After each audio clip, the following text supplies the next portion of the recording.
आपको धन्यवाद देता हूं कि आपने मेरे को बोलने के लिए बुलाया। मैं भारत सरकार का पहला जनजाति मंत्री होने के नाते और सेकंड बार 2 बार इस मिनिस्ट्री को मैंने हैंडल किया है, तो इसलिए मैं ज़्यादा नहीं बोलूँगा। कुछ सजेशन उस समय में मैंने करने के लिए कोशिश कर रहा था, लेकिन वो मूव नहीं हो पाया। उसमें से कुछ सजेशन देना चाहता हूँ। एक तो अभी का व्यवस्था के हिसाब से स्टेट गवर्नमेंट रेकमेंड करने के बाद हम लोग RGI register general of India का ओपिनियन और national commission for schedule tribe का ओपिनियन, इसको लाने के बाद कभी कभी इन बिटवीन में स्टेट गवर्नमेंट और एक भी रिकमेंडेशन कर देता है। ऐसा देखने आया है महाराष्ट्र में, तो एक स्टेट गवर्नमेंट ने रेकमेंड कर दिया था एक कम्युनिटी को, फिर बीच में वो विथड्रॉ भी कर दिया, तो इसलिए आगे बढ़ नहीं पाया है।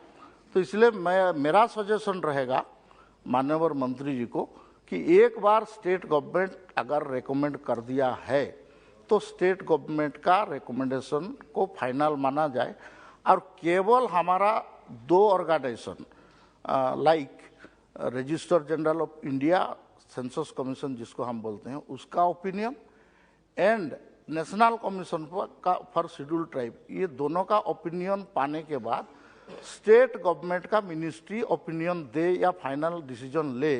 पॉजिटिव हो सकता है, नेगेटिव। अगर पॉजिटिव हो तो ये कैबिनेट में जाता है, कैबिनेट पास होने के बाद फिर बिल ड्राफ्ट होके आपके यहाँ आता है, फिर पास होने के बाद राष्ट्रपति जी का इसमें दस्तखत होता है। तो जो जो स्टेट गवर्नमेंट रेकमेंड कर चुका है, हम उड़ीसा के बारे में पर्टिकुलरली बोलना चाहते हैं, ये रिकमेंडेशन जो आया है इसके बारे में फिर एक बार उड़ीसा का कोई ओपिनियन मांगा जाए, ऐसा नहीं किया जाना चाहिए। कोई भी स्टेट का, मैं उड़ीसा का उदाहरण आपका सामने रखता हूँ, महाराष्ट्र का भी मैं बोल सकता हूँ, बाकी स्टेट का भी। मैंने बताया जैसा मैंने मंत्री था उस समय में, सर मैं मंत्री था उस समय में 1950 का शेड्यूल बना, उसके बाद बीच बीच में थोड़ा सा छोटा छोटा अमेंडमेंट इंक्लूजन एक्सक्लूजन हुआ था, लेकिन समारी रिवीजन टाइप का जो हुआ वो मैं मंत्री था उस समय में उसको किया। हमने 270 कम्युनिटी का उसमें एक्सक्लूजन इंक्लूजन, माने एक्सक्लूजन तो 10 कम्युनिटी का एक्सक्लूजन था और बाकी का कुछ माइनर मॉडिफिकेशन और न्यू इंक्लूजन भी कुछ था। तो अभी जो मंत्री जी ला रहा है इसको स्वागत करता हूँ, और इसमें तो इंक्लूजन का नहीं है, ये केवल एक माइनर करेक्शन है, एक करेक्शन टाइप का। इसमें भी मैं एक सुझाव देना चाहता हूँ माननीय मंत्री जी को।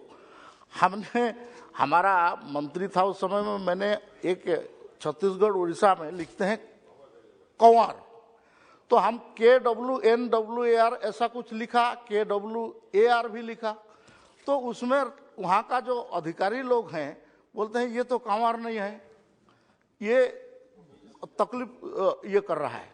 तो इसलिए इसको ट्राई लैंग्वेज किया जाए। ये शेड्यूल को हम लोग मूलतः अंग्रेजी में लिस्ट को हम इंक्लूड कर रहे हैं, इसको उसको अंग्रेजी में ना किया जाए, इसको हिंदी में किया जाए। सेकेंड में आपका ब्रैकेटेड इंग्लिश रखा जाए एवं फाइनली ब्रैकेटेड उसको वहाँ का रीजनल लैंग्वेज में लिखा जाए। जैसा मैं अपना कम्युनिटी के बारे में बोलता हूँ, रांची में हमारा शेड्यूल में ORAON है, ओराव, तो ओराव हम लोग उड़िया में नहीं लिख सकते, हम लोग ओरामो लिखते हैं, तो ORAM होता है। अच्छा, हमारा आपका शास्त्रों में बोलता है कि मया सृष्टम चतुर्वर्ण गुण कर्म विभागेषु, तो हम जो जैसा टाइप का कर्म करते थे उस टाइप का होता था। तो हमारा ओराव लोग कभी कभी हम लोहरा काम भी करते थे, आप जानते हैं, हम उसको लोहरा का भी काम करते हैं। धांगर रहते हैं, मतलब दूसरा का घर में जो काम करता है उसको धांगर बोलते हैं। तो धांगर ओराव भी है, जो धनगढ़ और धांगर का बीच में जो लड़ाई चल रहा है आपका महाराष्ट्र का, तो ये टाइप का है। ऐसा हमारा उलाका जी अभी उस एरिया में हम लोग का बोले कि सबर लांजिया सौरा, सबर बने सौरा भी है, लांजिया सौरा भी है, बहुत सारे मैंने करेक्शन कर दिया उस समय में। तो ये जो फोनेटिक वेरिएशन या आपका उस समय में वो लोग समझ नहीं पाए, पटवारी जो नोट करते गया कि आपका जाति क्या है, तो कोई तो उराव बताया, तो कोई धांगर बता दिया, कोई और कुछ बता दिया, उसका प्रोफेशन के हिसाब से कोई जैसा कोड़ा किसान और कोड़ा किसान, कोड़ा को मैंने करेक्शन किया, जो किसान है जो वहां मिट्टी खोदने जाते हैं तो उनको कोड़ा बोलते हैं, तो कोड़ा किसान है, खाली कोड़ा लिखा है। इस टाइप का जो फोनेटिक वेरिएशन है इसका निजात पाने के लिए ये ट्राइलैंगुअल होना चाहिए, ये मेरा सजेशन है। मैंने एक बार शायद फाइल में ये ऑर्डर भी किया था, इसको देख सकते हैं मंत्री जी, मैं मंत्री था उस समय में, ताकि ये जो हमारा फोनेटिक वेरिएशन या स्पेलिंग का वेरिएशन हो रहा है, आप हिंदी में जो लिखेंगे और अंग्रेजी में लिखेंगे तो उसमें वेरिएशन होगा ही होगा।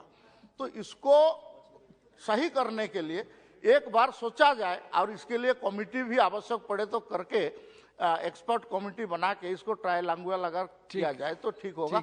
ये मेरा 3 सजेशन था सर। नंबर 1 की स्टेट गवर्नमेंट एक बार रेकमेंड करने के बाद और एक बार स्टेट गवर्नमेंट को नहीं पूछना चाहिए, आपका आरजीआई का और कमीशन का रेकमेंड के साथ ही मिनिस्ट्री का ओपिनियन देके करना चाहिए। और एक बार स्टेट गवर्नमेंट रेकमेंड कर देने के बाद उसको विथड्रॉ करने का या आपका उसको रिकॉल करने का, रिपील करने का अधिकार नहीं देना चाहिए एक बार स्टेट गवर्नमेंट। क्योंकि सर ऐसा है कि आपको थोड़ा 1 मिनट खाली दीजिए, एक सरकार आता है तो एक कम्युनिटी को रेकमेंड कर देता है, फिर वो सरकार नहीं आता है, इलेक्शन में और कुछ रिजल्ट हो जाता है तो वो दूसरा सरकार उसको विथड्रॉ भी कर देता है। तो ये government is a continuous process. तो इस बार एक बार गवर्नमेंट का कोई भी रिकमेंडेशन हो जाता है तो उसके बाद उसको रिपील या विथड्रॉ करने का अधिकार नहीं देना चाहिए। ये मेरा सुझाव था, माननीय मंत्री इसको देखेंगे। सर हमारा उलाका जी बोल रहे थे, 1 मिनट में मैं बताऊं सर, एक समय था कांग्रेस पार्टी में सबसे टॉलेस्ट लीडर, मैं 10 का नाम खाली बता देता हूं उनका जानकारी के लिए। पीएस संगमा थे, अरविंद नेतम जी थे, कार्तिक उरांव थे, दिलीप सिंह भुरिया थे और बहुत सारे लीडर थे सर। लेकिन हम लोग को क्या बोलेंगे, बकरा मुर्गा और ये सब देते देते हम गरीब लोगों को लोग समझ गए कि कांग्रेस पार्टी ने हमारा क्या चाहता, तो इसलिए वो उसको छोड़ दिया। आज सबसे ज्यादा एमपी हमारा है सर, आज भारत के राष्ट्रपति श्रीमती द्रौपदी मुर्मू है। धन्यवाद, धन्यवाद, धन्यवाद, थैंक यू, इसलिए